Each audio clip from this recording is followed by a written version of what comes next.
Hello everyone, welcome to the computer organization class. I'm Shashikant Sharma, Assistant Professor IT Department from Pudar International College, Jaipur. Today we are going to discuss about digital arithmetic circuit. Most of जितने भी हमारे computer में arithmetic circuits बनते हैं वो 2 bit के addition से बनते हैं। ये अर्थमेटिक सर्किट एक कॉम्बिनेशन सर्किट होते हैं, तो जितने भी combination circuit arithmetic addition perform करते हैं उन्हें हम हाफ एडर कहते हैं। Half adder basically 2 individual bits को एज ए इनपुट लेता है और 2 आउटपुट सम और कैरी जनरेट करता है। फर्स्ट इनपुट ऑगेंट कहलाती है और सेकंड इनपुट एडेंट कहलाती है। अगर इसका ब्लॉक डायग्राम देखें तो 2 इनपुट होंगे ए और बी और 2 आउटपुट सम और कैरी। हाफ एडर को समझने के लिए इसकी ट्रुथ टेबल हमें समझनी होगी। तो इसकी कुछ ट्रुथ टेबल कुछ इस तरह से बनती है,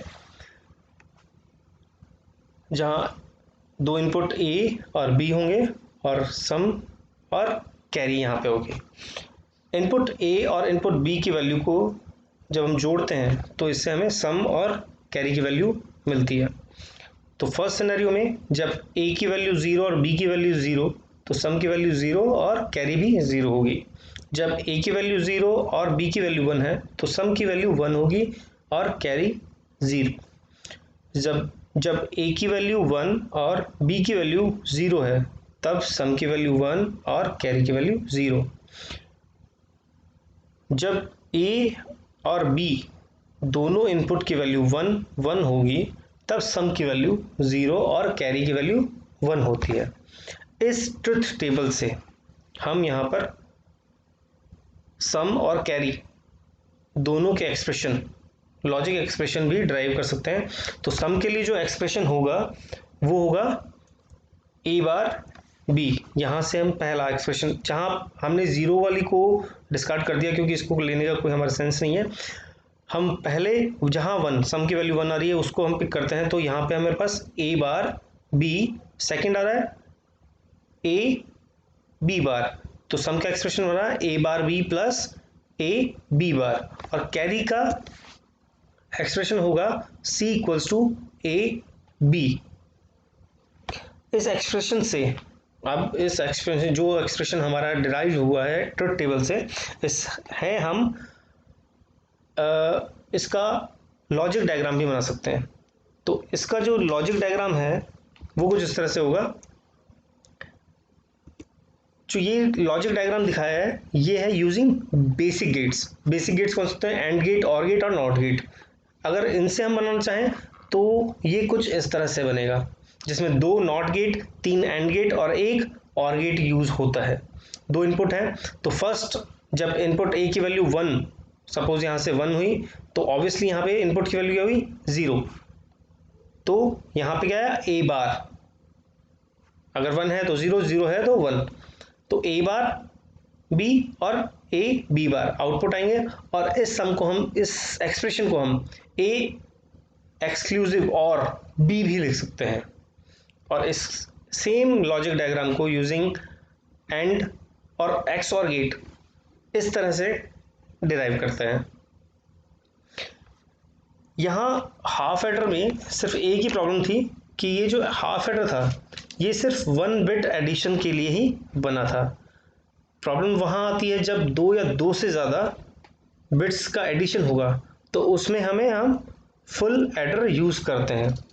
फुल एडर बेसिकली, अगर हम फुल एडर को समझें तो फुल एडर भी एक कॉम्बिनेशन सर्किट होता है जो 3 इनपुट बिट्स का अर्थमेटिक सम करता है।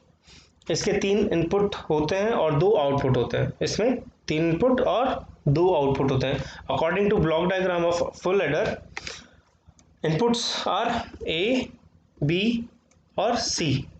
यहाँ सी इन वो कैरी है जो प्रीवियस जो अर्थमेटिक सम हुआ था उसमें जो कैरी जनरेट हुई थी, इसे हम प्रीवियस लीस्ट सिग्निफिकेंट बिट भी कहते हैं। और 2 आउटपुट होंगे सम और कैरी ना। अब यहाँ पे हमारे पास 3 इनपुट हो गए, तो 3 इनपुट होंगे तो टोटल नंबर ऑफ कॉम्बिनेशन, जब इसके इंटरप्ट टेबल बनाएंगे तो टोटल नंबर ऑफ कॉम्बिनेशन कितने बनेंगे, 2 की पावर n, यहाँ n कितना, n इनपुट है तो 2 की पावर 3 इक्वल्स टू 8। तो इसकी ट्रुथ टेबल कुछ इस तरह से होगी, जहाँ पे 3 इनपुट है a, b और c इन, और आउटपुट हो गए s और c आउट। तो इस ट्रुथ टेबल के अकॉर्डिंग अगर हम इसका एक्सप्रेशन जनरेट करें तो इसका एक्सप्रेशन जनरेट होगा यहाँ से पहला, या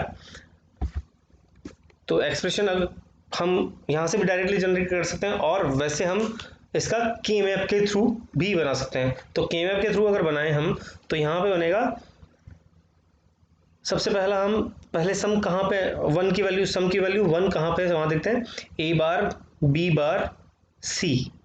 तो यहाँ पे देखेंगे हम a bar b bar c, second आएगा a bar b c bar, a bar b c बार, यहाँ पर थर्ड 1 की वैल्यू आएगी a b bar c bar, a b bar c बार, और लास्ट a b और c तीनों की वैल्यू 1 होगी। ये तो सम का एक्सप्रेशन होगा। तो सम का एक्सप्रेशन कुछ बनेगा ऐसे, और डायरेक्ट इसको अगर शॉर्ट फॉर्म में लिखेंगे तो हम लिखेंगे XOR लगा देंगे यहाँ पे, और कैरी का जो हमारा के मैप के थ्रू बनेगा वो कुछ इस तरह से बनेगा, और इसका जो शॉर्ट फॉर्म बनेगा, शॉर्ट एक्सप्रेशन बनेगा, वो बनेगा कैरी का A B plus B C in plus A C in या सी इन ए। तो इन अगर एक्सप्रेशंस के थ्रू हम इसका लॉजिकल सर्किट बनाना चाहें तो वो भी बना सकते हैं। इन एक्सप्रेशन के थ्रू एक जो पहला सिंपल डायग्राम बनाए हम, अगर लॉजिक डायग्राम इसका, तो वो कुछ इस तरह से होगा, जिसमें 3 बिट जो इनपुट आ रही हैं। तो इसमें क्या है, 3 तो हमने लिए एंड गेट, 2 और गेट और 2 XOR gate. First AND gate का आउटपुट होगा ए बी, सेकेंड का ए सी और थर्ड का बी सी, और पहले और गेट का आउटपुट होगा A plus B, A B plus A C, इसका आउटपुट आया A B plus B C plus C, और यहाँ पर जो कैरी का सम का जो एक्सप्रेशन जो जनरेट होगा वो है हमारे पास a XOR b XOR c। Same यही diagram with using half adder भी हम बना सकते हैं, जिसमें 2 हाफ एडर इंडिविजुअल, 2 अलग अलग हाफ एडर यूज होंगे। यहाँ देखिए, जैसा कि हमने पिछले में देखा था, एक हाफ एडर में एक XOR और एक एंड गेट होता है, सेम इसमें भी 2 हाफ एडर यूज होते हैं इसको बनाने के लिए।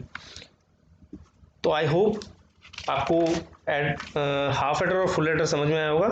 Thank you.